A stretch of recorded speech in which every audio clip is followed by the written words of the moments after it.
Let's go. 1, 2, 3, 4, 5, 6, 7, 8, 9, 10. Royal Blue Podcast Soundcheck. 1, 2, 3, 4, 5, 6, 7, 8, 9, 10. Wednesday Show Live. 1, 2, 3, 4, 5, 6, 7, 8, 9, 10.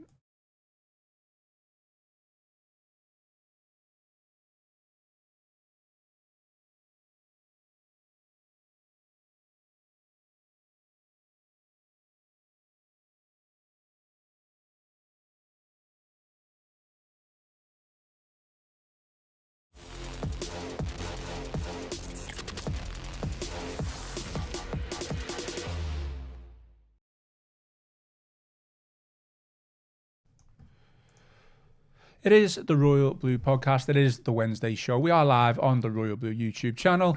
I am your host, Ian Croll, and joining me in the Royal Blue studio today to talk all things Everton, we've got Tony Scott back in the studio after the post-match podcast on Saturday. All good, Tony? Yeah, all good. We haven't got our beer sponsor yet, no? No, we're still looking for it. Slack work, Ian, slack work. Trying our best. Okay. Trying our best. Second guest, special guest, making his second appearance, is it? It is. Second appearance on the podcast. It is Dave Kennedy, the man responsible for the Goodison turnstile model in between us here. How are things, Dave? Okay? All good, thanks. Yeah, it's nice to be back. Nice to be asked back. I must have done something right the first time. No, all good. What did you make of Saturday, or what have you made of the season so far? Positive, negative, what? Well, it's a breath of fresh air compared to what we've been watching for a number of years, isn't it? And it's nice to see an Everton side attacking for once, isn't it? So, yeah, it's been enjoyable. But we can't get carried away. Early days, but the signs are bright, aren't they? There's some creativity in there, some good new players in the side, and obviously we're all hailing Jack Grealish, aren't we? Yeah, absolutely. Just before we get on to today's agenda, do you want to let people know where people can order or yeah, absolutely. Yeah. So I have a website now. So it's a formal business I've set up called the Model Turnstile Company, and you can go on to the internet anywhere and look for modelturnstiles.com, and you should be able to find me there, and then you'll see a big gallery of all the models that I make of both Goodison, and I'm branching out a little bit into some other football stadiums. So Hill Dickinson. I will be making Hill Dickinson. I've done a couple of little trial pilot models. So yeah, but the business has been going well. So hopefully it will continue to flourish. Good stuff. Good stuff. Okay, well, today's agenda, obviously we will have one eye on the Merseyside Derby, but there is other things to get through. A lot to get through, to be fair. So we've got a chat, debate, little bit of news on Everton's new legal fight. News broke yesterday with regards to Burnley. We're going to talk Jack Grealish. We're going to talk James Garner. We're going to talk Harrison Armstrong. Plenty more as well on the agenda. Before we do get into it, just a quick word for our sponsor, NordVPN. To get the best discount off your NordVPN plan, go to nordvpn.com/EFC. Our link will give you 4 extra months on a 2-year plan. There's no risk with Nord's 30-day money-back guarantee. The link is in the podcast episode description. As always, give us a thumbs up, drop us a like. And if you haven't already, subscribe to the channel. It is important that you do that. Shows your support. As always, it is greatly appreciated. And we are live, as mentioned. So get your comments in, get your questions in. I promise I will read out as many as I can. Tony, start with you on the off-the-field matters, I guess. With regard to this, I'll just read out a couple of segments from, I think it was Joe Thomas's article with regards to this. I know we're not going to know the ins and outs or the minute details of it all, but obviously Everton are set for a bit of a legal fight, £50 million PSR claim from Burnley. So I will read out what Joe has written in his piece. So he says, Everton are set to defend themselves against a compensation case pursued by Burnley over their relegation from the Premier League in 2022. The Claret are thought to be seeking in excess of £50 million, money they claim they lost after falling out of the top flight that year. So we know Everton were deducted points on 2 separate occasions within that period. However, Burnley's case will likely centre on the premise that had punishment been applied in the same campaign as the breach, they would have stayed in the Premier League at the expense of Everton. The position is now set to be tested in hearings scheduled to begin this week at the International Dispute Resolution Centre. It's a bit of a mouthful, for arbitration and mediation in London. I mean, how many times can Everton be punished for the same crime, I guess? It opens up a can of worms, doesn't it? It really does. And I can't see it. I don't think Everton will have to pay one single penny towards it, to be honest. It just opens up a massive can of worms in terms of when do you go to the formalities of staking a claim against the Premier League club when they were relegated. They were 25 points behind anyway. It's just, I think the losers should get Sean's ice to keep.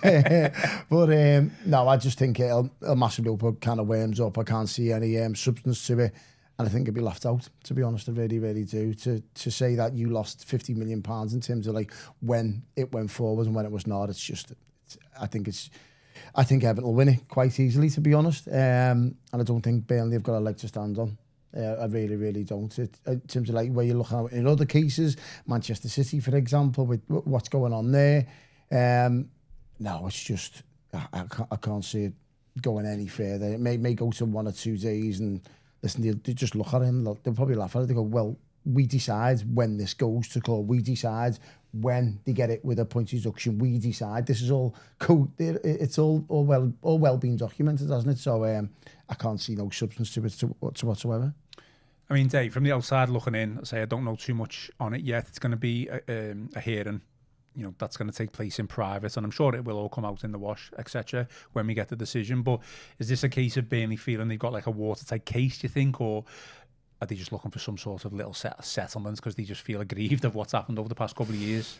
Well, I mean, they've obviously got some kind, or they feel they've got some kind of case. Otherwise, you wouldn't go, you wouldn't compile all of the documentation and facts and data that they've probably gathered together. I mean, how do you derive a figure at £50 million when you're a team like Burnley as well?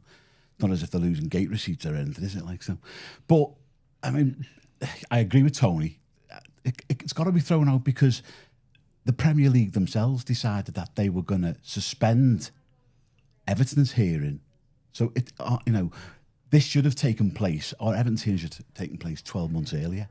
But they, delayed all the accounting. The submission, the court case was all delayed by a year anyway. So if Burnley have got any case to go to, surely they need to go to the Premier League as a start off. So I agree. I don't think Burnley have got a leg to stand on, or certainly Everton have got a strong enough defence that they could just turn it away. I think it does go back to the year that we just finished above them, wasn't it? I think that was the case. So I need to get my facts right there. It was the year that we just finished above them. It was the Calvert-Lewin. It was the Crystal Palace game, wasn't it? Yeah, so we just stayed up. But having said that, it's like it's already been dished out. That's the way it is. We can't do anything about that. And I just think it's a case of Burnley just trying to get as much out of the deal. It's probably going to cost them in terms of legal fees as well. It's not, and they're not a wealthy club themselves. Yeah, do you know what I mean? I think that's why I'm questioning. They must think that they've got some sort of watertight case, or are they just literally just doing it on a whim? Forgive me if I'm wrong here. Didn't Leicester get it, but they went down? And they weren't a Premier League club, so they couldn't get hit when they were a Premier League club. They were like being relegated, but they couldn't give them a point deduction or hit them with anything because they were a Championship club. So it all goes. It was a bit of a loophole, wasn't it? It was a bit of a loophole in it. So listen, I'm not savvy in what goes on behind the scenes and anything like that. But one thing I do it just looks like really sour grapes, to be honest. It's all been done. It's all been black and white. Everton have been, obviously, they took one hell of a point deduction in terms of the year after, and obviously the year after that. And it is what it is at the end of the day. I just can't see any light at the end of the tunnel for Burnley whatsoever in terms of like trying to seek some kind of compensation. Maybe someone out there to tell me otherwise, but looking from the outside looking in, and maybe even just thinking, God, I've got me blue spectacles on, I just can't see any substances where you can come up with a figure, go, right, because you didn't deduct them points that year, you've done it the year after, we're owed 50 million. Yeah. Where does that figure come from? Yeah, I think that's Burnley's grievance, isn't it? But I will read another segment from Joe's article, which basically says, while the points deduction was not applied in the same season as the breach, which we just spoke about, Premier League law at the time did not require matters to be determined in the one season. However, that has changed since. But at the time, it didn't matter when it was different then. It didn't matter when your case was heard. If it was 12 months later, which was the case with Everton, then obviously that's Burnley's grievance, but there's nothing that we can see immediately that stands out that it looks like Everton are in a vulnerable position here. Yeah. Do you remember when this was first raised, though? Because there was obviously 3 clubs involved in this and the relegation at the time. So it was a Sheffield United and Leicester were the other 2 teams. Now, they've obviously looked at it and gone, well, we haven't got a case to pursue this. So why do Burnley feel that they, I think are an exception to that? Was it because? Is it something to do with the fact that the points deduction that Everton got, if they got that the previous season, we would have gone down, wasn't it? I think that's what it is. But the rules were stated then. It didn't have to coincide with that season. Yeah. So I don't know where they're getting it from. Maybe they're getting bad advice. Maybe they're getting really good advice. And there's a loophole somewhere along down the line, but I'm sure we'll know about it in the forthcoming weeks and months. Yeah, I mean, Everton, again, would likely argue, this is a segment from the piece that Joe written, Everton would likely argue that they operated within the Premier League's legal framework that existed at the time. Burnley are going to argue that they suffered a £58 million drop in revenue as a result of their relegation. The club could potentially claim for the financial impact of a loss of portion of Premier League broadcast rights as a result of their relegation. I do think, obviously, the rules change now, so anything that comes up stems from breaking PSR rules is going to have to be heard within that season. Yeah. But even then, sometimes that might not be realistic, might it? No, it all depends on obviously what they've broken, how much, the documentation behind it, the lawyers, the timing, the court, everything. It's so difficult to do. So, can you imagine being relegated after the season has ended? I can. If you think about it from Burnley's perspective, you would be seething a little bit because obviously Everton broke the rules, but we're punished. We're punished later on. So in Burnley's case, you go, well, hang on, they should have been deducted the points in that season because that's when they broke the rules. So I get it from Burnley's point of view, but that's not in the rule book.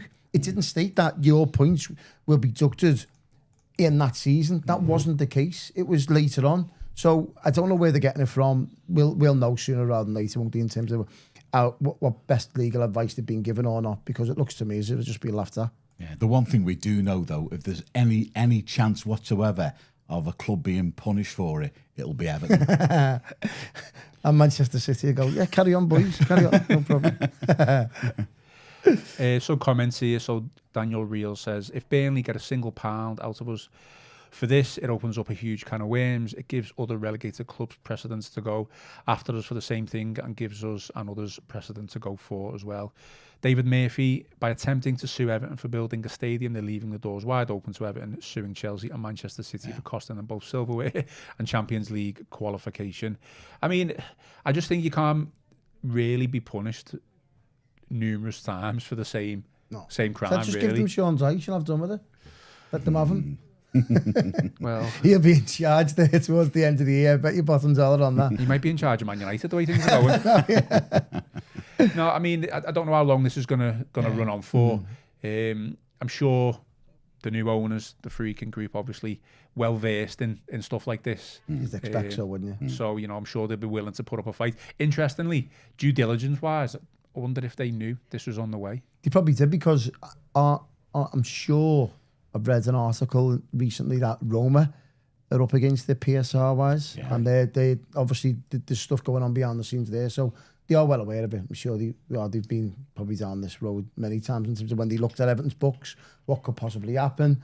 When they were looking at them, didn't they have like a disclosure like 2 or 3 weeks when Fahad Mashiri showed them obviously Everton's books and said, this is where we are, is there the potential point deduction, what's going on behind the scenes, etc, etc.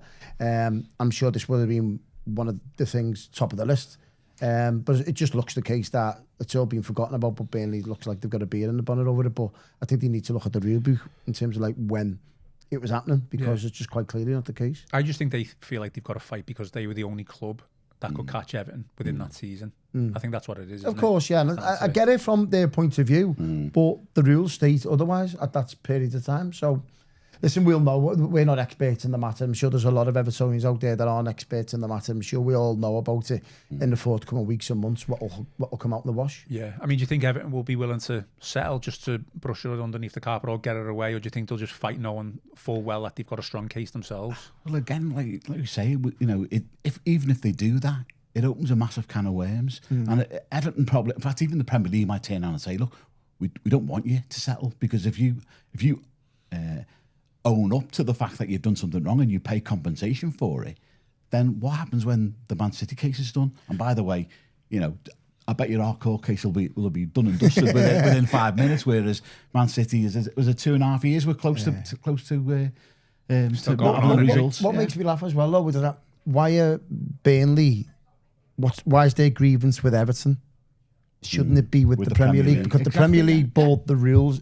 Yeah. The Premier League changed the rule book after, obviously, it all came out in the wash about Everton's point deduction. So they changed it then. So why aren't Burnley taking the Premier League to court? Why are they taking Everton to court? Because Everton have broken it, but it's like, well, that's nothing to do with us. We've broken it. The Premier League have punished us. We've had point deductions further on in the season, further on the season's gone by.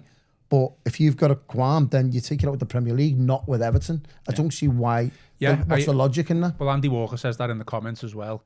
So, I mean, I guess this is just from playing devil's advocates. The Premier League will argue, well, the 20 clubs are the ones who voted for these rules and make up the rules, and I'm sure there's all legalities and people have written them in a certain way. But if I'm being totally honest, we've said this numerous times on the podcast that they've just never been fit for purpose. You can understand to an extent why they've been brought in to stop the likes of a City and a Chelsea happening constantly, happening all the time. It's prevented Newcastle from doing the same thing. However, football in a way has been built on clubs and owners coming in and backing the team. That's from the gone of the day. Well, exactly. How do you think Everton become the Mersey millionaires? Yeah. And we'll be able to buy Alan Ball. Jack Walker. Exactly. For Blackburn. Abramovich at Chelsea. The list is endless.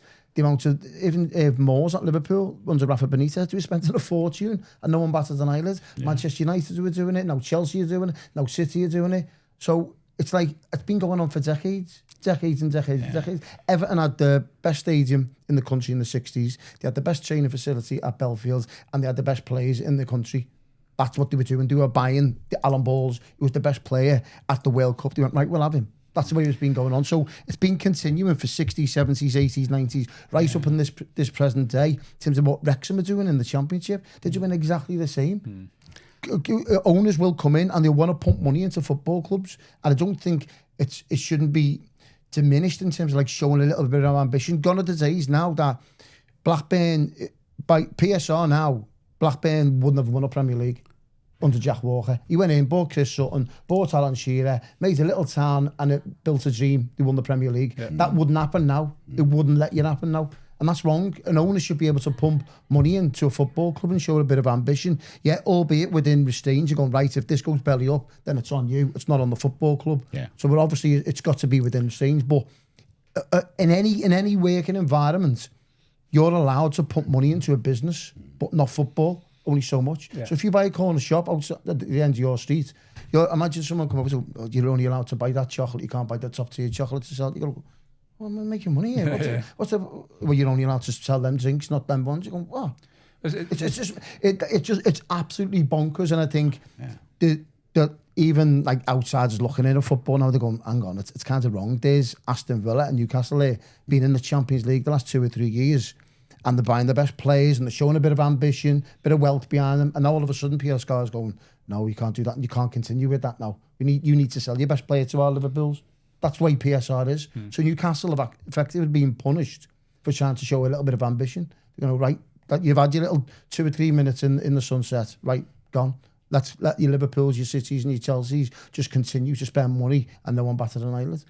Yeah, but ultimately as well, the Premier League have said that the PSR rules aren't fit for purpose. That's why they're changing them. Yeah. So this whole case, the Premier League have got a lot to answer for. So they're going to have to stand up and say, well, actually, yeah, we made massive errors. We're changing the rules now. So again, I don't think there's not a case. They will be changed. I think they'll be relaxed somewhere along the line because it can't continue because there's that much wealth in football and that many owners that want to pump money into football. You only have to look at the amount of American investment that's coming into the Premier League. Now you've got the Saudi investments, etc. So a lot of wealthy owners want to pump money into the Premier League and PSR doesn't let that. So the Premier League will relax it sooner rather than later. Go, hang on, well, we want the Saudi money, we want the American money, we also want that kind of money as well. We want investment from everywhere. And PSR doesn't allow that. It only allows the big clubs to spend the big wages and the big turnover. And it doesn't allow your Aston Villas and your Newcastles and the next tranche of clubs to spend money to show a bit of ambition. It doesn't allow that. Newcastle will be praying, won't they, that sort of relaxation happens sooner rather than later before they walk away, their owners walk away from it. I mean, David Murphy says, but we have a situation whereby clubs are state-owned, i.e. Newcastle are owned by the Qatari government. City by UAE. I think whether these rules were brought in for whatever reason, it was obviously brought in to stop City, Chelsea, and it's obviously stopped Newcastle, hasn't it? I think what's happened is the rules have created what you've just said there. It's created a closed shop where you basically a Newcastle, an Aston Villa. I'd say even us to an extent, because we felt the wrath of PSR more than anyone. We've hit a ceiling, and what's happening at the moment is, although Villa, their results aren't great, they're managing it better than what maybe Everton have done. Yeah. Newcastle are managing it better than what Everton have done previously. I think the new rules that are meant to be coming in is its squad cost ratio. Yeah. Clubs aren't confident that this is the way forward either, because the vote was to keep PSR in, and no one even likes PSR, but the clubs voted to keep that in. Because there's wriggle room around it, because you can sell a women's team, you can sell out a hotel. Yeah. There's wriggle room around that situation, as Chelsea have done. Yeah. Chelsea are just buying anyone that's moved. The squad cost ratio is meant to be slightly more relaxed, but I don't know how much more relaxed. Well, we'll see. It's like 80% of your total income, or something like that. For wages, I think, isn't it, or something like that, of the playing staff, or I think we need to get clarification on what that is. But the point being is, clubs don't seem to be confident with these new rules either. So how is that going to impact things moving forward? Yeah, well, it's not going to impact things at all, is it? I mean, you look at the likes of Brentford and Burnleys and people like that. Then if they can spend 80% of nothing, which is what they basically have, 80% of £1 million doesn't go very far. If you're Liverpool or you're Man United, 80% of 500 million a year. It's just meant again to keep those big six at the top. I think what it does as well, it lets the bigger clubs allow to spend and make mistakes. So there you've got Florian Wirtz at the moment. What was he bought for? 100 odd million. Now they can probably afford. Liverpool can probably afford on Saturday to go, do you know what? Have a rest. It hasn't been going for you. Yeah. Isak's in, a £130 million player. Yeah. Now, if in any other football club can't make, I'm not saying he's a mistake, by the way, Florian Wirtz, but they can't. They wouldn't be able to do that. They go, right, you're playing. You're playing every week. You're not a record signing. You're playing every week. Whereas in Liverpool now, with that much resource that they've spent in the summer, they can afford to make mistakes in the transfer window where all the other clubs aren't. So that's what PSR does. It gives you a little bit of flexibility for the big clubs, but not so good for the lesser clubs. And I think as well, just using Chelsea as an example here, the past 18 months, 2 years, people are questioning why they're buying all these players. It's ridiculous. You've got a 40-man squad. Well, they've probably had a little bit of foresight and thought, we'll buy these players, okay, for big money, but we'll be able to sell them on and make huge amounts of profits. And that's exactly what they've done. And other teams can't do that. Yeah, and I'll guarantee, what did they buy Delap for? 30 million? Yeah. They'll probably make a profit on him in January. Yeah. If he can get his hamstring sorted. Well, he's out for 3 months now, isn't he? He's out till That would have been, imagine if he got him. He wouldn't have been injured playing for us, was he? That would have been a huge blow. He would have been beating Aston Villa on Saturday if he was in the side. Well, you never know. You never know. I'm sure we're going to hear a little bit more about this as it goes on. I don't know how long it's going to last. As long as it doesn't, like you say, last as long as it'll finish before the Manchester City. It definitely will, won't it? Yeah. It'll be sorted in 4 weeks, and we'll have a £50 million bill to pay. Do you know what? It'll probably be sorted by Friday. Yeah. Hopefully, it's just thrown out.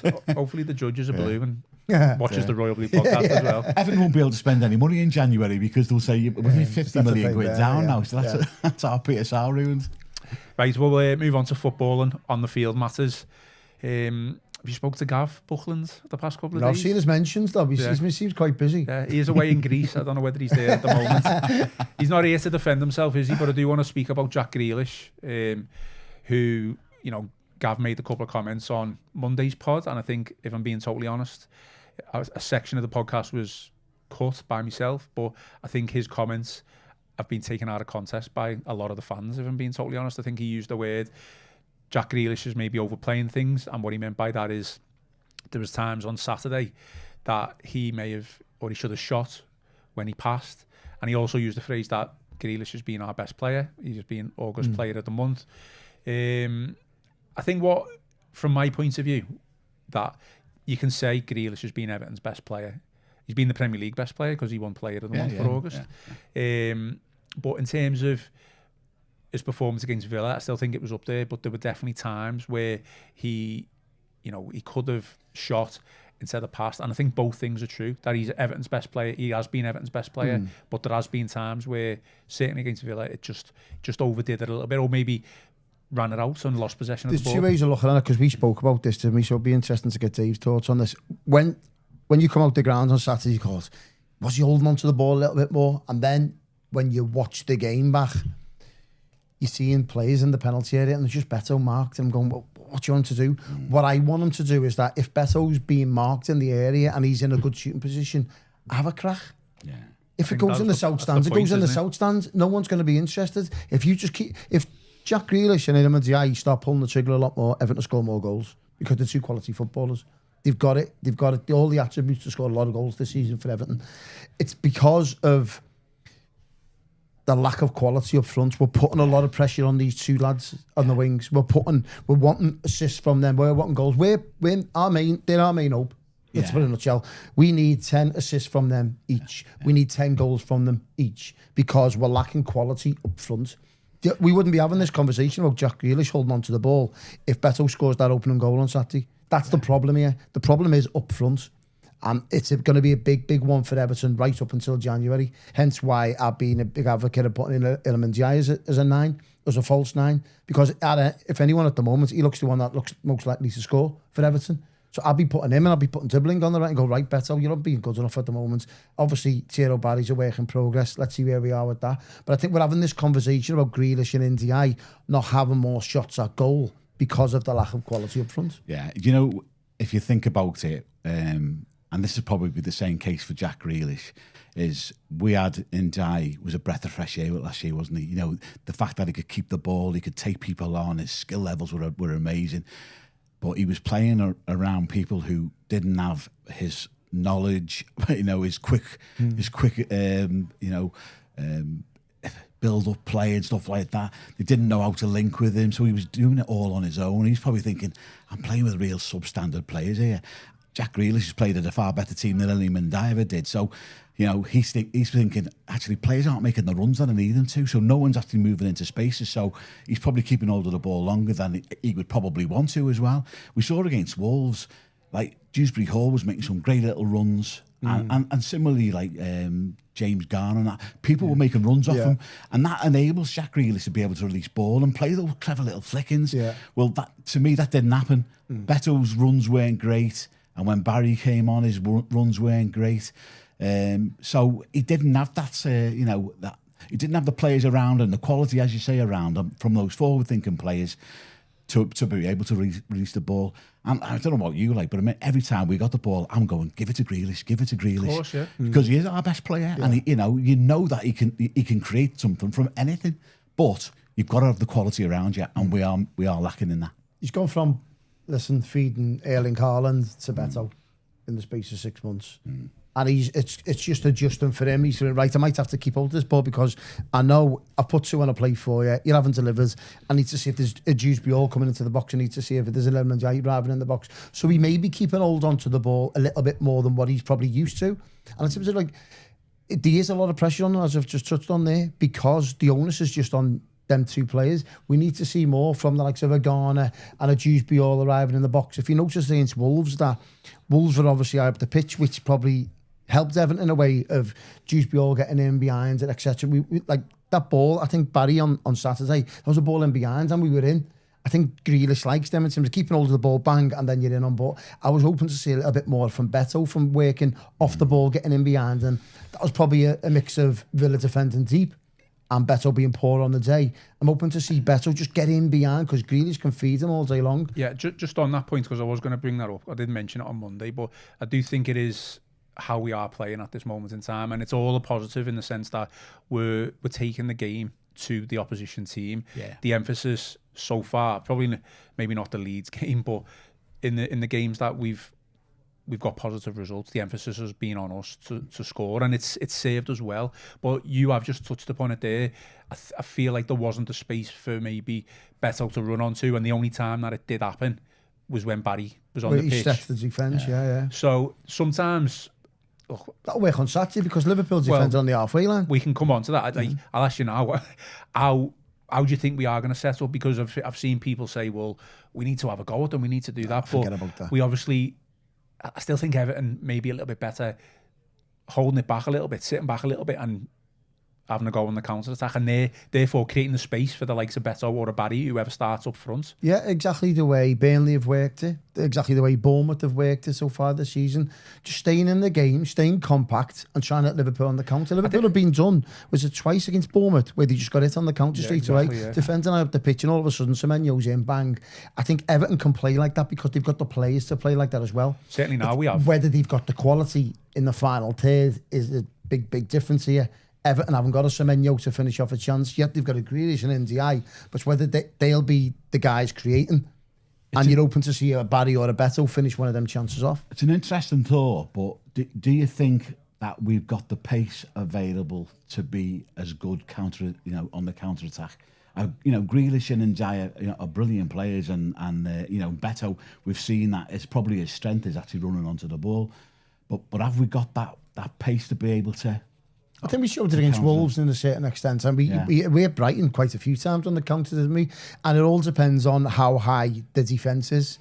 See, if Liverpool are not going to sit deep on Saturday, they're going to have majority of the ball, going to sit on the halfway line, they're going to pass. So it's up to Everton then to win the ball cleverly, go bang, bang, and you're in on goal. So it probably suit Beto, believe it or not. It probably suits the game Beto. Merseyside Derby than it did against Aston Villa. Because Aston Villa was sitting deep, they came for the draw, didn't get out their half.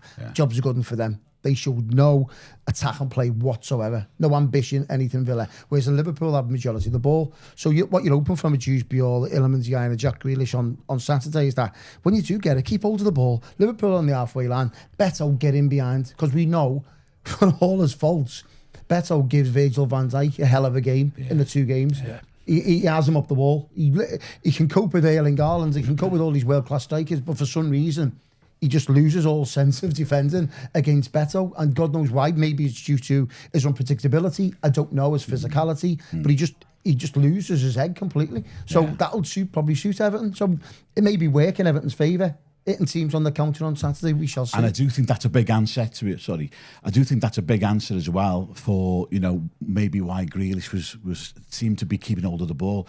Don't forget, Aston Villa had just been battered, by Crystal Palace before they played us.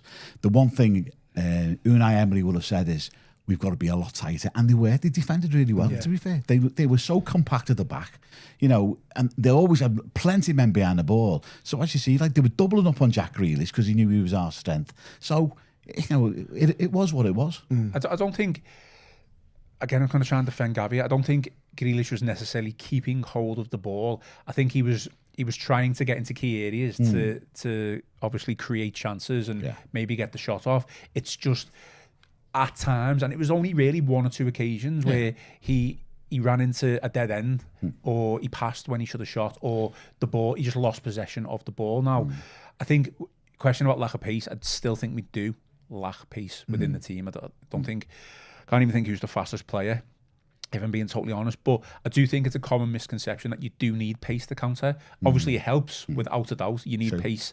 It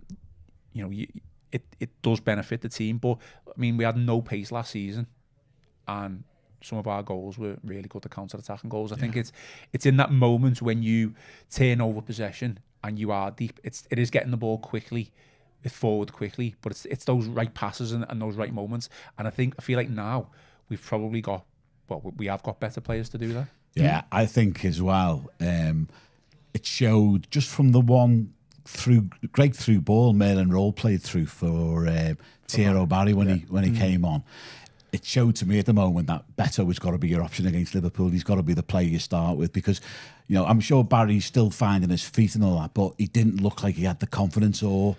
Well, that was the only time during the game where we managed to get the ball through on goal with space, and I don't know whether that was because Villa just started pushing up a little bit more, or the way we changed our approach, that we were able to invite Villa onto us. I'd be interested to hear your thoughts on why that was the case, but it was literally the only time where it was a chase through on goal, and he was kind of pushed out wide, wasn't he? Mings did relatively okay, and I probably would say that you would like to see Barry do a little bit better there.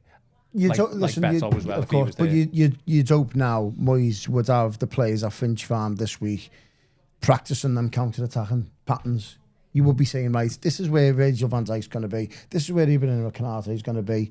Robertson, Kerkez, whoever they choose, and obviously the right backs, Frimpong will be there as well. So you go, right, they're going to be on the halfway line. Pick our moments. Beto, run off the ball, run off it. Just keep Van Dijk occupied all the time.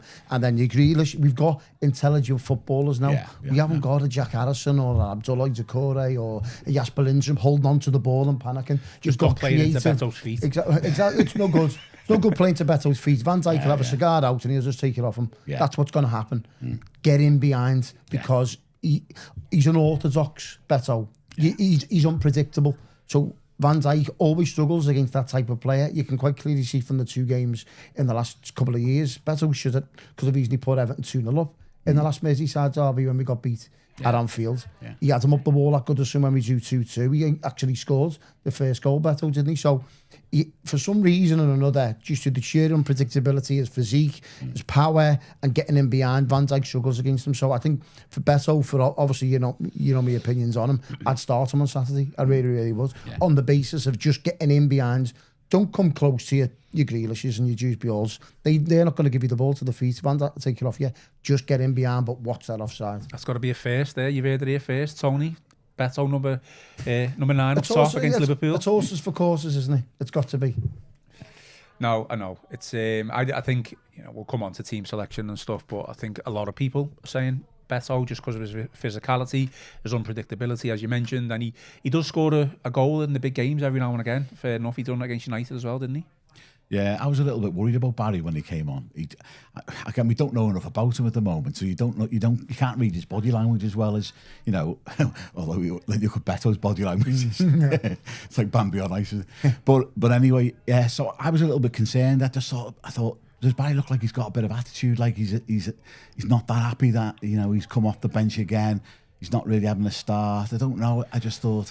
Sorry to interrupt, but my only concern after watching him, limited minutes by the way, he doesn't seem to offer something different maybe to what Beto is offering. I think he's more. I think he'll stretch your defence more. You think? Yeah, I think he'll run off the ball a lot more. So he'll run towards the corner. But in terms of a natural, you're crying out for this, goal scorer or fox in the box, or I don't know whether he's that. Better or Barry are. Listen, Barry's a young lad. He doesn't. Yeah, I'm not writing him off. Yeah, exactly.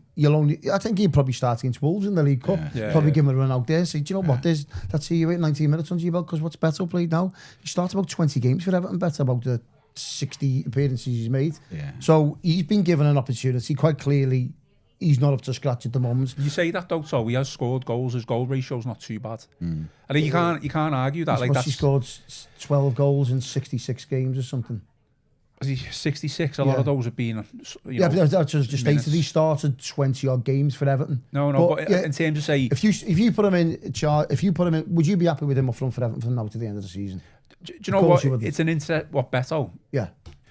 Depends if he's scoring goals. Yes, obviously it depends if he's scoring goals. He's probably the striker of where Everton are at this moment in time. Yeah. Do you know what I mean? It's like he's a 16th to mid-table Premier League striker, and at the moment, probably say that's where we are. You're talking about, well, we need to go and sign another striker and a goal scorer, and we've paid 28 million for someone as well. So it's like that was my argument in terms of if there was any criticism in this transfer window, a lot of them have been bought for future sell-ons. Where I get it, because we've lost a lot of players due to the contract situation in the summer. So we bought Adam Asnu, obviously Merlin Roll, Thierry Barry. So a lot of young players being bought in, Tyler Dibbling, for all potential. There was only Jude Bjorn and Jack Grealish actually bought for here and now. Yeah. So that was my kind of arguments, that we haven't got many players that we'd signed in the summer to hit the ground running straight away. And it's always going to be that way, isn't it? Because we're learning, lessons around how PSR's affected us. We've lost so many players for nothing when we bought them for £20 million a time. So it's like, buy good quality young players who've got a sell-on value. So they're doing things in the right way, but we're like every supporter, aren't we? We want everything now, don't we? We can't have it. And with Barry, for me, I think he just needs a goal. I think once he gets a goal, his confidence will come flooding in, because he's got ability. You can tell he can hold the ball up better. I think he's got a better control than Beto, even though Beto's improving. I think his first touch is good, and I think he just needs a goal, and then his confidence will flood in, And, you know, some of the goals he scored for Villarreal, that was a man brimming with confidence against, you know, half-decent Spanish teams. He was getting good goals. So I think, you know, put Barry in against Wolves, he might get that goal he needs in the cup. And then, you know what, the floodgates might open. We might see the player we bought. I think play to your players' strengths. I think we obviously know what Beto's strengths and weaknesses are. Still think we're still trying to figure out Barry's strengths and weaknesses, but we haven't really seen him. I do agree with you. I think he's obviously got pace to burn. His finishing, still question mark over his finishing, because I think he has missed one or two opportunities. But is he going to be, you know, 3-1 goal, 1-on-1 with the keeper?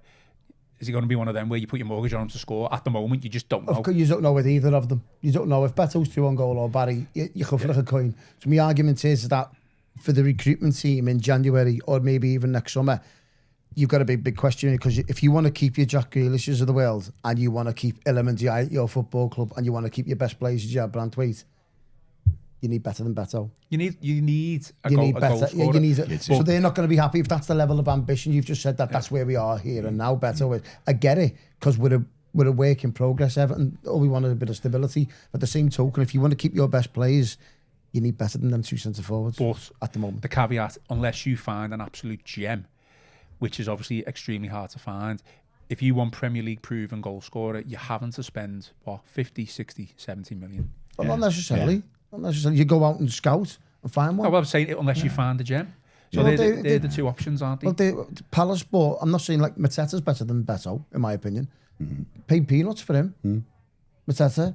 Ollie Watkins was bought off for 25, 30 million from Brentford to Aston Villa. Okay, these are gems though, aren't they? John Duran, who Villa bought in for like, what was it, 15, 20 million? Maybe scored Barry. a lorry full of goals and then he flogged him to Saudi for 100 million. Maybe Barry is the gem. And he might be, we don't know yet. That's the problem. We don't know, we're guessing. It's never as straightforward as just finding the gem, isn't it? You find the gem and then you've got to fight off 6 or 7 teams in the Premier League who've got far more money and got Champions League or European football that you need to compete with as well, and we're not there yet. Even Champions League football doesn't guarantee you keeping all of your best players, does it? No, so, simple. Exactly. Says a lot. Yeah. And that's it's all because of PSR. It's like going full circle there already, isn't it? Yeah. Okay, moving on. I just want to talk about James Garner a little bit. Doing a really good job for the team. Left back, obviously his versatility is key to how he's developed as a player. He got some quotes here. He's been talking about how he wants to play for England, and obviously he's only going to do that probably playing in midfield. I guess I don't know whether he's going to be able to play left back or right back for England, but that seems to be his prominent position now. That's where he's flourished over the past couple of months, certainly in pre-season as well. Just some quotes from here. It's kind of talking about what me and Tony mentioned last week with the changing mentality from the team and how Moyes seemingly going for the wins rather than just sitting back. So he said, there is a mentality shift. We're playing with more confidence going into games, thinking how we are going to take all 3 points. It's not about just surviving. That's completely like night and day, isn't it, compared to what we've been used to? Absolutely, and you can see the comparison between Dwight McNeil, who seems to, he's just, don't get Tony started on him. So I mean, but James Garner, he's responded to better players around him, and you can see to me he's always had a great attitude, but he's sort of failed to, I suppose, contribute as much as you want him to. Although he's always put the effort and he's got lots of energy. I think he's been our most consistent player from the start of this season. I know it's only 4 games, and 3 of them he's been played out of position. But you know what? I think he's given everything. He's not looked out of place playing left back. No one's had the run on him. He's done really well. And that one game against Wolves in centre midfield, thought he was the best player on the pitch. I thought, well, there was a lot of good players, but I thought he was great. I thought he was everywhere. It reminded me a latter day Paul Bracewell or something. Everywhere the ball was, James Garner seemed to be there. And, he's thriving on it, isn't he? He's thriving on playing with better players. And I think every credit to him. He has done what every other player in that team, should do, is react to what's around him and say, well, actually, the team's getting better. We've got better players in. We're moving forward now. And he's grasped the nettle, hasn't he? And he's really going for it. I think he's been excellent. The biggest compliment you can give him, imagine if we didn't have him. Yeah. Where would we be? We'd have no left back against Brighton, Yeah. no left back against Leeds. You wouldn't have him being, well, arguably one of the best players against Wolves, and you wouldn't have him again playing. He's a utility player as well. As touched on there, Moyes loves them type of players that play all over the midfield, right back, left back. He's being a breath of fresh air. The cynic in me will say he's got a year left on his contract and he's playing for a contract. But at the same token, he's playing really, really well, and you've got to respect that. Yeah. Kevin Craft said Day Kennedy is spot on, so I assume he means about James Garner. I think with James, I think it has been. You can't underestimate the turnaround that he's had in the past 6 to 8 months. He's had multiple injury issues where he was out for a lengthy period of time. And then he came back in and around the time Dyche was sacked and Moyes was appointed as manager, wasn't he? I think we weren't questioning his quality as such. It was just more of a, when he plays in midfield, what's his job? Like what's he actually meant to do? Is he meant to be the defensive midfielder? Is he meant to concentrate on stopping the opposition, or is he meant to be creating chances? Is he meant to be getting forward as that late midfielder into the box? We know his qualities as a versatile player. He's done it many a times and he's proven it again as this left back. So I think for me now, get Michalenko back fit and get James Garner back in that midfield, and there's a multitude of options then ahead of you, which we spoke about on Monday, whether that's bringing Dewsbury Hall further back, whether that's bringing Roll on, or whether that's pushing Grealish over to the middle as the number 10. I think it all stems back down to the left back being key, because James Garner has proved that that is his proper position now. Yeah, I personally think James Garner playing in that number 6 role is I think that's where he needs to be. But where does it leave Gay though as well? I think he can be the one pressing high up, right? Okay. Trying to win. As we've just touched on there, say for the Merseyside Derby, for example, I'd have Garner as a 6. Literally sitting in front of that back 4, getting his tackles in against your Gravenberchs of the world and your Gakpos, getting all over the pitch.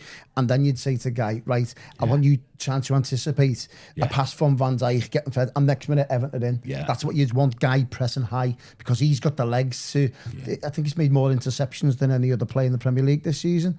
So that's where Guy's good at. He's good at like trying to nick the ball away from his player. So that's not Garner's attribute. I think that's just a guy's attribute in terms of getting them interceptions in, and all of a sudden Everton can hit teams on the counter attack them. So 6 for me, James Garner, and just a guy just playing a little bit forward in front, and then you've got Dewsbury Hall dropping in deep as well. Absolutely. But you've got options in there. I can literally see Jack Grealish playing as a number 10 eventually for Everton. That was really kind of called for that. And I tell you what was good to see as well, when Merlin Roll came on, I mean, it wasn't a statistics, he had 8 interceptions or something as well in that time. So almost he's like a bit of a like replacement for Idrissa Gueye, because you're right, Idrissa Gueye's, the best part of his game is it's intercepting balls higher up the pitch. And then it gets us on the attack, and he's done that time and time again. And Merlin Roll did the same thing when he came on. But isn't it refreshing that we're talking about options in Everton's midfield in terms of creativity, passing, tackling? Because over the past 5 or 10 years, the midfield has just been getting missed out. It's just been getting Calvert-Lewin get on the end of that, and that's where we are. But it's nice that we've got options and we've got ball players. And how exciting is now that us as Evertonians, we're going to the Hill Dickinson Stadium going, right, I'm going to watch a good game of football. I'm going to watch proper footballers playing for Everton. I'm not going to watch like kids running around trying to kick the ball or whatever. Do you know, like you're watching kids in a schoolyard? I'm going to watch players literally want to man the ball and play a bit of football. And you know what? I mean, Moyes has got us organised, hasn't he? We just look a more solid outfit all round. So don't get me wrong, it's not going to be perfect yet. And what we've said before about your forward players, we're shopping in a limited market, aren't we? So things are going to take time. But if we can build this year just a steady growth, and we're building a really solid midfield. Defensively, we know that we've got a solid defence. We've got to need to add players here and there. But if we can build, if we can get a couple of decent centre forwards as well who score us goals and finish off some of the attacks, there's a team on it. There's a team on its way, isn't it? 100%. Just some comments on James Garner. So Andrew Chamberlain says, we are now playing through the midfield, therefore Garner's footballing ability becomes more obvious. The previous style of play did him no favours, just like Onana, which probably agree with. Totally agree. You'd maybe, I'm not saying Onana was a world beater or by any means or any stretch of the imagination, but quite clearly his style of play didn't wasn't suited to a Sean Dyche, and maybe it was the same for James Garner as well. Yeah. Mark Doyle says, agreeing with you, Day, his improvement is down to playing with better players. And David Murphy, he is a number 6. He's a number 6 midfielder who can sit and link up play between the midfield and forward line. Gay is a ratter who recovers and passes. Yeah. Absolutely. Along with that. Yeah, absolutely. Fair enough. Just very quickly, you said you were cynical over the contract situation. I mean, less than 12 months left on his contract now. I guess Jordan Pickford is probably the priority at this moment in time, which the club seems to be progressing with. But get James Garner signed up as soon as possible. I would, all day long, yeah. I mean, I know he's got aspirations for to play for England as well. And all I would say to that is, if Thomas Tuchel wants to actually come and watch an Everton game with James Garner, because we know he only watches the big 6, and he'll only pick players if he play for the big 6. Jordan Pickford, as an exemption. But James Garner's going to have to go something to get into a team that Thomas Tuchel manages, isn't he? Now, do you know what? If James Garner's got aspirations for playing for England, then show it on Saturday. This is your big time. You're at Anfield. Yeah, everyone's absolutely. watching. Although we probably will be playing left back. So no, but if he's playing in centre midfield on Saturday, then it's the perfect scenario for him. Do you know what I mean? Tuchel will probably be in the stands. Yeah, it's on the telly. It's a Merseyside Derby. Everyone's going to be watching. You're playing against world-class opposition. You're playing against the champions. Go and stamp your authority on the game. Let's see how good you are. I am slightly worried because I do think it could the longer this goes on, it could turn into a bit of a delicate situation with Garner. Quite clearly, he's playing well. He's going to be sought after from some of the big clubs who think, great, he could be a fantastic squad player for like one of the top 4 or 5 clubs. So could his eye, could he be turned in that sense? So the club need to... There's a lot of players in, by the way. Your Tarkowski, Mikalenko. No, but what I mean Garner's probably a bit more. Yeah. He's going to be one for the future even more. So whereas Tarkowski's at the back end of it, isn't it? So if he leaves on a free, effectively leaving a 20 million, 25 million pound player, you're leaving that money on the table. Of course, and we can't afford. We've seen what happens in the summer for everyone. Like doesn't rate Dominic Calvert-Lewin. It's cost us money. Abdoulaye Doucouré, it's cost us money. All these players that left the football club in the summer, it cost us money at the end of the day, and yet they're not good enough. Yeah. But it's money where we're going to go back around to PSI. Yeah. I'll leave it. Let's get on to another subject. Yeah, go on, just very very quickly because we're on about just over 50 minutes. I just wanted to speak about Harrison Armstrong before we talk about the Merseyside Derby. So. Again, Joe Thomas wrote an article this past week where he said that David Moyes agonised over whether to send Harrison Armstrong out on loan. He's at Preston, isn't he? Yeah, he is, yeah. So I think, come to you first on this one. I think we both agreed that it was probably the right decision for him as a player, his development. So what we do is, in hindsight, we're allowed to do this. I'm allowed to do this because I'm the host. Just after Saturday, with Dewsbury Hall, he didn't necessarily have the impact that we know we can have. Could Harrison Armstrong have been that option off the bench on a Saturday with about 10 minutes to go, where you think, bring this young player on, and he could potentially make that difference? I don't think he's that type of player yet to play in that role. Okay. Although we see him against Mansfield, man of the match, yeah, man of the match. Obviously, he's better than Mansfield. That's not his level. I think he'll rip up the Championship like he did last season. At Derby, he's doing really well at Preston. I know I listened to an interview with the Preston manager this week, and he said he knows he'll become a top player. He said, I know instantly he'll become a top player. So we're lucky to have him. Yeah. And he's going to put him in like a number 10 role because he's spoken to Harrison Armstrong and basically said, I want to see goals and assists from you. He said, because you've got all the attributes, you've got the quality to do that. So don't be surprised if you see Harrison Armstrong score a numerous amount of goals or obviously provide an assist for Preston this season. I think he has been playing in a 6 role for Everton. I think in under 23 games I've seen him being pushed up, especially from set pieces. I think he's one of them players that can get up and down the pitch. By the way, I'm not comparing him to a Rodri, far from it. But he's not yet. Not yet. I think he's that type of player in terms of his position, box to box, getting his foot in, relaying it, getting up and down the pitch, creating, doing a little bit of everything. I think so many players this day and age get pigeonholed with like he's just a number 6 or he's just a number 8 or he's just a firefighter. He's just and probably we've just been speaking about it in terms of just a guy. Yeah. I think there's a lot of time for players who do a bit of everything. In the midfield, Rodri does it successfully for Manchester City. But they're the best players, though, exactly. Enzo Fernandez does it for Chelsea. They do a bit of everything. They're creating, they're getting back, they're providing assist, attack. They're doing a bit of everything. So I think hopefully it's getting phased out with them types of players that you're just there to sit in front of the back four. We want to see a little bit more from you. So in terms of Addison Armstrong's future, I'm open to see him be a box-to-box midfielder, and maybe, who knows, he could be a future Everton captain. I think, in hindsight, my overall take after Saturday is that it probably is the right decision to send him out on loan. We said that, so I'm going to stick by that. But I still think that with the amount of subs that he can make now and the quality that he's clearly got, there might have been an opportunity to maybe bring him on. But then Moyes didn't even bring Carlos Alcaraz on. He didn't attempt to give him a go as well. So or dribbling. Yeah. Well, that's what I mean. But I was thinking more for like the number 10 position. But, you know, you're spot on, and we spoke about that. So I think... yeah, it's probably still the right decision to send him along for his development as a player. And Moyes probably knows what type of manager he is anyway. He's not the type of manager who likes to make wholesale changes. He's shown that again, even though he's been more sort of proactive and more attack-minded in the games this season. He's not the kind of manager who just make wholesale changes just because, you know, he likes to stick with the players he's started with as much as he can. And I don't think Harrison Armstrong would have got, you know, the minutes that he needed to progress, and that lad he's gonna be the future of Everton. I think he's the best centre midfield player that we've created, developed for as long as I can remember. I think he's going to be world class. I really do. I think he's got everything, and I think he needs to get another 30 games in the Championship under his belt. He's already he's standing out there.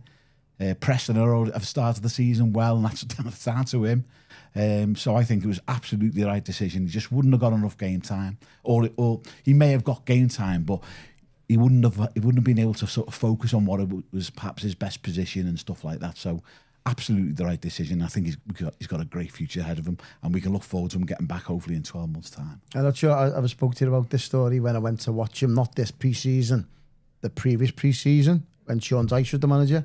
I went to watch Everton Salford's pre-season match, and he'd started for Everton, or he'd come on in the second half, and he must have been like wearing number 54. So I was in the stands with my lads, and obviously all these new players are playing for Everton, and he said, my lad's going like, who's he, lad? I'm trying, because they're all wearing different and odd numbers, I'm trying to catch up with what's going on. So I remember texting Joe, was obviously in the press box, and I said, who's that number 45 for Everton? He said, he's playing well. And he texted me back, Joe, and he said, Harrison Armstrong. So I said to me lad, Anthony, he said, Harrison Armstrong, his name is, lad. And next minute, a couple in front of us turned around like that. I said, did you say Harrison Armstrong? I said, yeah. I said, I think it was the grandparent said, that's my grandson. I said, we've sold him to let us go to get it, to have a little bit of a comb over. But he has a skinhead at the time. He was getting, but you could tell right there, he was standing out. He really was. And that was at that level. That was like 2 years ago. Well, obviously not that pre-season, the pre-season before. He was standing out. He looked calm, composed. He was getting his foot in as well. And it's great to see, isn't it? Although, obviously, we've been very, very critical about Everton's academy over the past 5 or 10 years. It's produced virtually nothing. In terms of the last time was Anthony Gordon, if I can remember rightly. So it's nice to literally bring one of our own through, a Scouser, centre midfielder. You'd want him to be a future Everton captain without a doubt. Sorry, just on that very quickly. We talked about this in one of the shows previously, but apparently Everton are fourth over a certain period of time for the amount of players they've produced from the academy that have made first team minutes. It depends what you're classing as academy these days. I don't know what Liverpool have classing Rio, is it? Rio, as an academy player, yeah. But they bought him from Chelsea not so long ago. So it's like, what are you producing as academy? Yeah. No, Whereas he's actually bought him. We've had him at a young age. Same as Anthony Gordon. Scouts come right through the academy, under 8s, 9s, 10s, 11s, and now look where he is. So that's a proper academy player to me. It's only appropriate if you had him from birth. Basically. I think we'll have a keen eye on Preston's results and of course, the course of the season. We're running over a little bit, but just very quickly on the Merseyside Derby. How are the nerves? Any nerves yet? No nerves yet. But do you know what? It's weird, this one, because, and I'm not going to make any bold predictions, far from it, but you know, they go into a Merseyside Derby, especially at Anfield. We hadn't won there for like 5 years, have we, since the behind closed doors win. I haven't won there since 99 when there was fans there. But I think we've only lost one of the last 8 at Goodison, didn't we? So we had a decent record against them at home, but obviously away is our issue, but that's away from at Anfield's an issue for everyone because they're a very good side. Yeah. I think it's weird because we normally go into this fixture like high in confidence, going, oh, this is the year we're all going to go in, or that we're going to get our backsides felt here. But I don't think no one's feeling any of the other. Just in the middle. We're just in the middle for the first time in a while. It's like we're going in there going, I don't think we're going to get absolutely battered, but I don't think we're going to win. But it's either normally one of the two where we're always like, I think we could get something here. Is it because Liverpool won the league? Is it anything to do with that? No, it's not to do with that. Expectation-wise or anything? No, it's just the way it could suit Everton, the way the game pans out. Liverpool's having a lot of the ball. Everton, if they had a little bit of pace in the side, I'd definitely fancy them. But they've got to pick the moments, and you'd hopefully see this week Moyes with the players hitting them patterns of play where you can hit Liverpool in the counter because they're very vulnerable. We've seen this, although they've obviously got 100% in terms of Premier League points, they are vulnerable. We've seen that for the likes of the Bournemouth game, etc. Burnley obviously had a few half chances as well. Newcastle in that game as well, lots of chances. They are vulnerable. So yeah, we'll see what happens, and don't forget tonight's game as well, or factor in injuries, because since Everton last played on Saturday, Liverpool will have played twice, Burnley on the Sunday, and Atletico Madrid on Wednesday night. So you've got to take that into consideration as well. So it's going to be interesting, but it's a weird scenario, that a feeling that many Evertonians have felt going into this one. We don't think we'll get absolutely annihilated like we have done in previous years, but I don't think sometimes we go in like with a bit of a swag and going, this is the year we're going to do it, 1999 and all that, but I don't think that's the case. It's like somewhere in the middle, if that kind of makes sense. No, I know what you mean. How do you want us to set up there? Is it a case of getting in the faces and going at them, obviously not leaving yourself too open, or would you prefer to sit back a little bit and soak up pressure? Because we, like Tony said, we know Liverpool are probably going to have the ball. Whether they dominate, I don't know how that's going to be, but you can see that they are vulnerable at the back. And case in point, the Bournemouth game, they were 2-0 up and they were going for more goals, but you know, the spacing and behind their defence that they left open for Bournemouth to come back. Yeah, we've got a set up, you know, very organised, very compact. We've got players, and you know, hopefully, as you say, Mikalenko will be back, who tends to have a good game against Salah. But then again, it is his first game back from injury again, and he didn't have his best game, did he, against Wolves away? But he tends to be good against a good right winger. So if we had Jimmy Garner, Idrissa Gueye, and Dewsbury Hall, you know, working hard in the midfield, because they're going to be chasing the ball all day, because all you're going to see is Van Dijk spraying it from one side to the other. And, you know, but if we stay compact, stay organised, and look to get the, you know, catch them on the counter attack, I think, you know, you might just see maybe a Beto and a Iliman and Dye playing further forward, and you might even play, you know, Grealish a little bit deeper, and he might be the one to like cut through the thread, you know, thread through the pass for the other two to break onto. At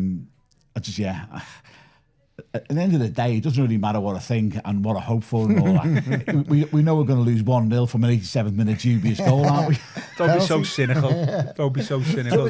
Jokes aside, I think the key area in the derby on Saturday will be Liverpool's full-back position and Everton's wingers.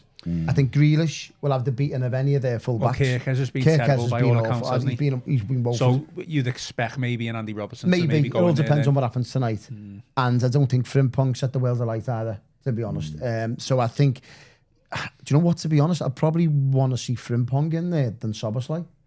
Yeah. I'd want to see, but you'd want to see Grealish. Ideally, you'd want to see Kirkers and Frimpong as Liverpool's full-backs. And he's have Grealish and Diaye. And for the first time in a while, I'm not getting over myself here, I'd fancy our wingers to get the beating of them too. Yeah. All day long. And then obviously you're hoping that Beto can ruffle feathers up front. I mean, from what you just said there, Day, you know, go there, be compact, be organised. I think we've done that a number of times over the past couple of years, and we just haven't got the result. And I can imagine Tony's going to be kicking and screaming after the game. Well, we all will be, obviously, if we play like you've just said, create chances and not take them. The key will be, if you've got chances, you've got to take them. Yeah, absolutely. No matter who it is, whether it's Beto, whether it's Grealish, whether it's Indai, if you've got a chance, you've got to be clinical. Could be Tarkowski again. Well, could be Keane. I hope it is Keane. Michael Keane, absolutely. Yeah, definitely. Do you want to do a prediction before we finish? We can hope, can't we? We can hope. Can we have the year? Can it be the year finally?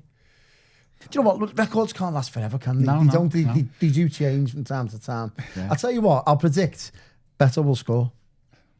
Okay. For all his How you faults, he'll feeling, score. all right? I know, yeah. It's in that. It's that Bevian waiting. Do you know what's just coming to me head? That Mick McCarthy gif, you know, when you said records can't last forever. And he goes, it can. That's just what took in me head. It can. Yeah. No, I think Beto will score. Whether we can hold Liverpool is a different kettle of fish, isn't it? They've got the most expensive team in world football. The strength is obviously in attack, isn't it? Of course, they've got £200 million centre forwards. Do you know what I mean? It's like ridiculous. It's like, but all you can do is play 11 players on the pitch at the same token. Do you know what I mean? It's like, yeah, I think what will probably change the game is as it evolves. So as the game goes into 60, 70 minutes, Liverpool can throw an Isak on. They can take a Nekateke off. They can bring a Vert on. They can do this where we'll be looking at maybe Dibbling coming on or a Barry, which are not at the levels that they've obviously got. So that's going to be the key indicator as the game goes on. I tell you where I'll get nervous. If we're 1-0 up or leading by a goal going into the final 10 minutes, because Liverpool seems to have scored every single winner after the 83rd minute so far. haven't Yeah, they? that's right. Yeah. So, What they were, sorry, Darren England's in charge on Saturday. I saw your stat there. Yeah, What was yeah. it? Everton have got a very, very good record when he's in charge. And They've only Liverpool lost haven't. one. I know. One in 12 Everton have or only something. lost one of their last 11 games he's officiated. Yeah. I'm sure he'll put that right for them. Records don't last forever. It can. Yeah. Final thoughts, Dave, before we go? Well, if I give my prediction, You didn't do your prediction. Yeah, my prediction. Did you say a prediction? No, whenever I said Beto will score. Okay, well, we'll just keep it to that then. Hold me on that. Beto will score on Saturday. I think you're right. I think the fact that Liverpool have had to play 2 games between us playing, and tonight's game will take a bet out of them as well. I wouldn't be surprised if we got a draw again, and we'd all take a draw before we kick off, wouldn't we? I think Iliman Ndiaye will get a goal again, and I think it'll be 1-1. Do you know what? I was going to try and jump in before you said it. I was going to say 1-1. I'm going to say that because I think we'll score. I do think we'll score, but Liverpool will probably score as well. So a point each. In the 87th minute, they'll score to equalise. Yeah. Oh, don't say that. Okay, we are going to shoot, but just so tomorrow, Thursday's show, I'm trying to get another view from the opposition show on the go, but do you know, it's really difficult to get a Liverpool writer on an Everton podcast. You know that? Get to early in here. Well, I tried. Not having it? It was a maybe. Was it? We're Yeah. going to see what happens. Get him in here. So one of them's off, and there's 2 that we can get, and Doyley's a maybe. So, and the beauty of it, he'll have to sit in the studio with the royal blue background as well if we do Get do it. Diego Simeone outside, bring him in. So if we don't have a show tomorrow, View from the Opposition, we'll definitely have a show Friday to do a full-on preview for the Merseyside Derby. Final thoughts, are we all good? Yeah, looking forward to it's a first big test for us, isn't it? It is. Yeah. First big test. First big game. See how we get on. Pick our wits against the champions. Yeah. Fingers crossed. And if you're looking for a Liverpool fan to bring in for the podcast, there'll be loads of them getting off the plane from Norway. Wow. Probably best leaving it there. Aren't we? That's a mic drop if you've ever seen one. It is. That is all for today's show. Please remember to give us a like and subscribe to the channel. Drop us some 5-star reviews on Apple and Spotify. Enjoy your day, enjoy your week, enjoy your weekend. I've been Ian Croll with Dave Kennedy and Tony Scott, and this has been the Royal Blue Podcast.